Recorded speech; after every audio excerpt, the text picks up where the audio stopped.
Welcome to my Painting a Hedgerow in Watercolor class. I'm Chris Carter.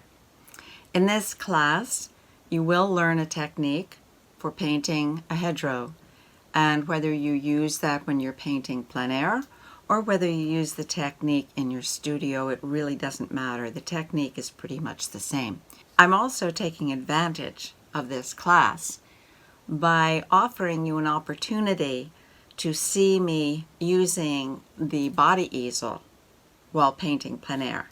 This is the original body easel that I used the first time that I painted while paragliding with my son. I've also taken advantage of the opportunity to show you this little mini Altoid tin in action.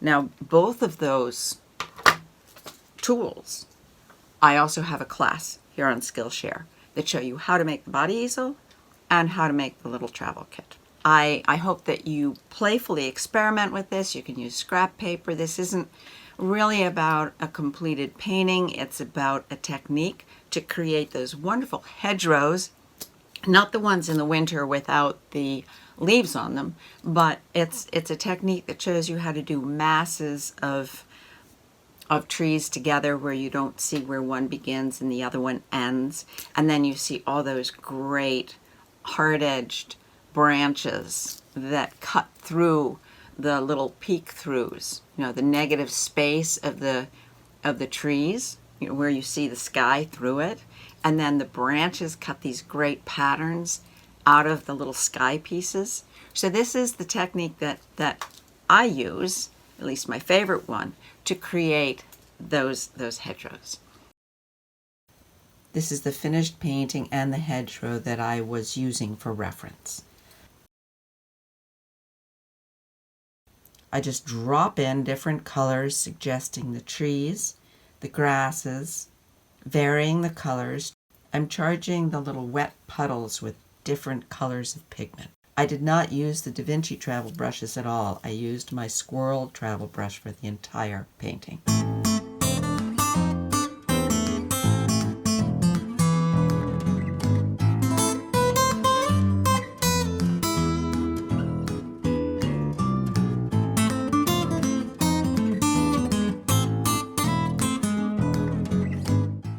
This is a technique that you can use and really accomplish a great deal in the autumn if you're in the Northeast where the trees just change beautifully, or other parts in the world where you get wonderful transitions of trees.